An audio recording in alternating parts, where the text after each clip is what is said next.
So yun mga idol, isang magandang araw sa ating lahat. Meron tayong sasagutin na comment doon sa ating page. Unang-una nga pala ay kay Idol Sergeant. At saka kay Idol Lloyd na nag-comment. Nalilito pa rin daw siya sa paggawa ng 1, 2, 3. At ang tanong naman ni Idol Sergeant ay dapat ba lagi ang 1 ay nasa likod?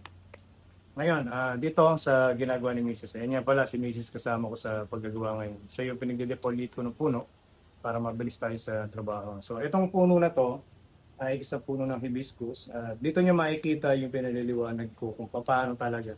Kung bakit yung one lagi ay nasa likod. So tara mga idol. So yun, una sa lahat ay shoutout nga pala kay Mrs. na masipag kakatapos na magdilig ng mga halaman namin. Ngayon, dito na siya nakatoka sa hibiscus na tinatanggalan ng dahon. So ngayon, eto na mga idol.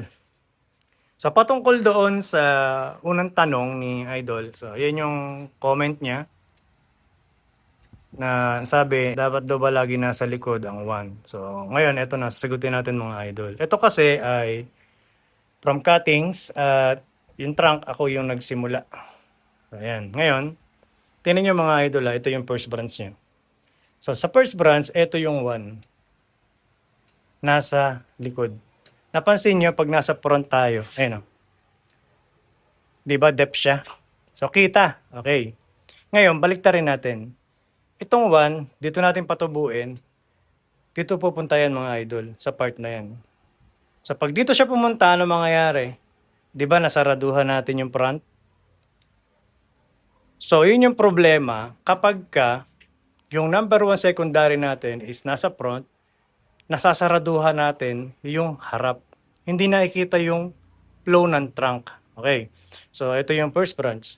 So ito yung number 1 secondary at ito yung number 2 secondary. So pansinin nyo, mas malayo itong number 2 compare doon, di ba? So yung arrangement niyan is papunta to dito. Ayan. Ito yung isa nga. Ayan. Yung arrangement niya, papunta to dito. So yung number 1, same lang din naman sila ng arrangement na naka 45 degree ang papunta doon. Ito naka 45 din. Pagka naka-top view tayo mga idol, kita yan. Ngayon, dito naman tayo sa second branches. So ito. Tingnan nyo yung 1 nasa likod. Di ba?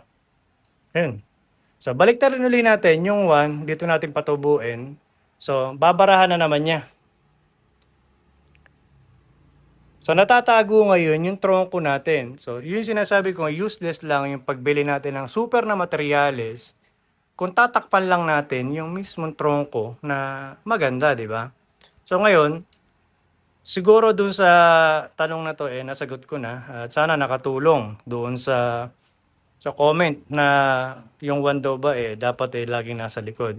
So ngayon, dito mababago yan mga idol. Kapag kaya Yamadori na ang puno natin. Halimbawa, itong puno Yamadori. From hunt, from wild. Meron tayong back branch na dito tumubo sa part na to. Ayan, dyan tumubo. Tapos, dito pumunta sa part na to. Ayan, dyan pumunta yung primary. So, pagpunta ngayon dito ng primary, syempre may cutback yan. Then, magsa-secondary, magta-tertiary. Doon ngayon nababago yung number 1 secondary natin. Kaya ang nangyayari minsan, yung number 1 secondary natin is napupunta sa front. Parang ang nangyayari, itong back natin ang pumapalit sa number 1 secondary natin. Gets nyo mga idol?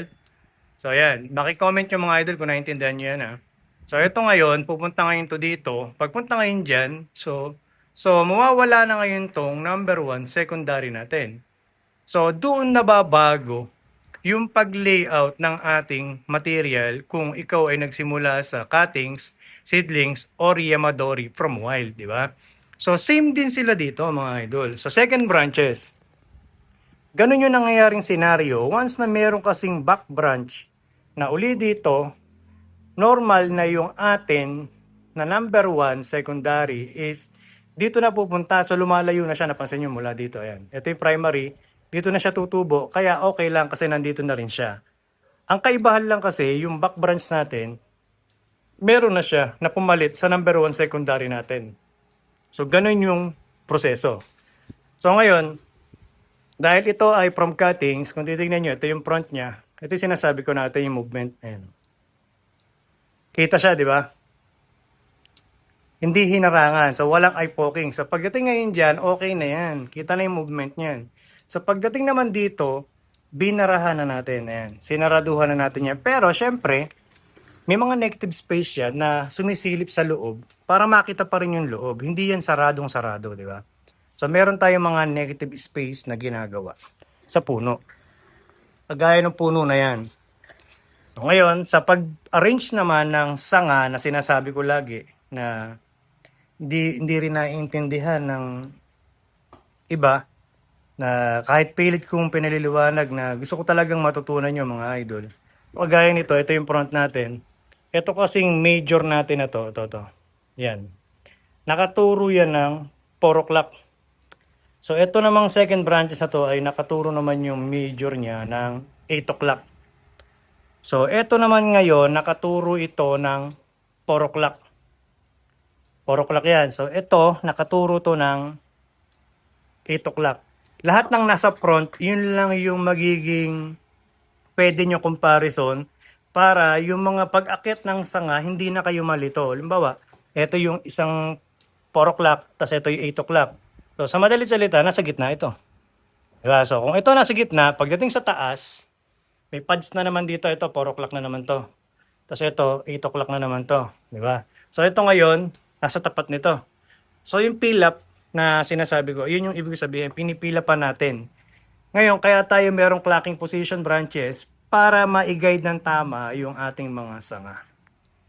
So, ngayon, dumako naman tayo kay Idol Lloyd. Doon sa kanyang comment, mga idol. So, ayan yung comment niya.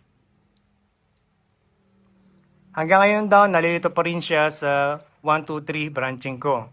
So, actually yung 1, 2, 3 ko, hindi ko kasi masabi na magkakamukha kami ng tinuturo sa 1, 2, 3. Kasi syempre, kahit sabihin nyo na big kasi ng iba na 1, 2, 3 o yung sa akin day 1, 2, 3, may nababagot, may naiiba pa rin dyan. Depende kasi yun sa pag-aaral at pagtuturo ng iba na ano. Kumbaga sabi ko nga, kung meron kayong nakita sa iba na hindi nyo nakita sa akin, hindi pwede talaga mangyari dahil unang-una, magkakaiba kami ng pinag-aralan.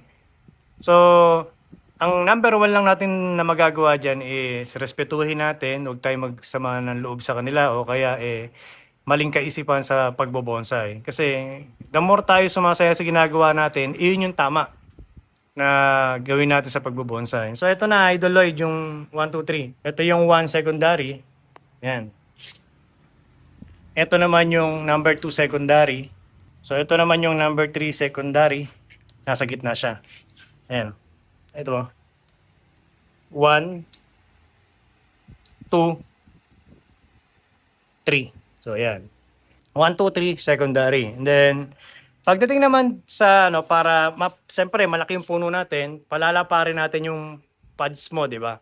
So, hindi siya titigil lang ng secondary yung paglatag. So, gagawa ka na naman dyan ng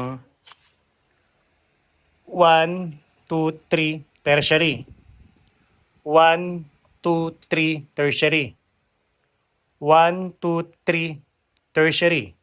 So, ngayon, sa tertiary ngayon na yan, ito na yung nilapad niya. Halos naglalaro ito ng mga 12 inches or 13, 14, mga ganun ang lapad ng pads na yan na nagawa natin ng tertiary. Okay? So, wala na tayong dito dahil yung mismong fourth generation, yun yung ating twigs. Ayan, nakita mo. Ayan, ito na yung twigs. Ayan, ito yung tinatawag kong primary ng twigs. Ito. Ito yung tinatawag kong primary ng twigs na magbibit-bit sa multiply ng ating twigging. So, ayan. Ngayon, doon naman tayo sa fourth generation. Ito yung fourth. 1, 2, 3, 4, 5. 1, 2, 3, 4, 5. So, 1, 2. Ito yung isa maliit pa 3, 4. Diba? So, 1, 2, 3, 4, 5. Halos 5. Ngayon, dun sa 5 na yan, syempre nagpapawild pa tayo. Para lang makita natin yung kabuuan ng puno, binubuo natin siya ng 1, 2, 3, 4, 5. Para makuha agad natin yung eksaktong haba niya. Pero, pagdating ng panahon, ang mangyayari dyan, mga idol, magpuputol ako dyan ng isa or dalawa. Depende sa magiging cutback ko dyan kung 1, 2, 3, 4 o 1, 2, 3. So, depende yon sa magiging pads natin, ha? Sa magiging pads. So, yan. So, yun, unti-unti natin pinag-aaralan at ina-apply sa puno natin para kung matutunan ko man, maituturo ko sa inyo at mabilis natin matatapos ang ating puno. So, ayan, ito niyo mga idol. So, sa madalit salita, mula dito, lahat yan, pumasok yun ng fourth generation, yung final niya. Di ba? So, ito naman yung sinasabi ko sa inyo mga idol, na ito, yung second branch natin is 1, 2, 3, di ba? First branch, second, 1, 2, 3. Pagdating dito sa first branch, bilangin natin ha, 1, 2, 3, 4, 5, 6. Imagine, 6 yung secondary nito. Bakit naging 6? Tatlo lang naman to, di ba? Kasi nga, ito yun. Hindi siya normal na informal upright na nakatayo lang. So kung mapapansin niyo yung part na to, pagdating dito, yung trunk, gumanyan siya, tas dumiretso. So hanggang dyan lang talaga siya, di ba? So pagdating naman dito, yung trunk, humiga, dumiretso, nag-curve doon, tapos sumugod papunta dito. So ngayon, kung ang gagawin natin is 1, 2, 3 same nito, tingnan nyo dadangkalin ko, ayan. Nakita nyo, magpapantay itong part na to, tsaka ayan, ayan, papantay. So, iyan yung sinasabi ko na nababago ang 1, 2, 3 conforme sa movement ng ating trunk.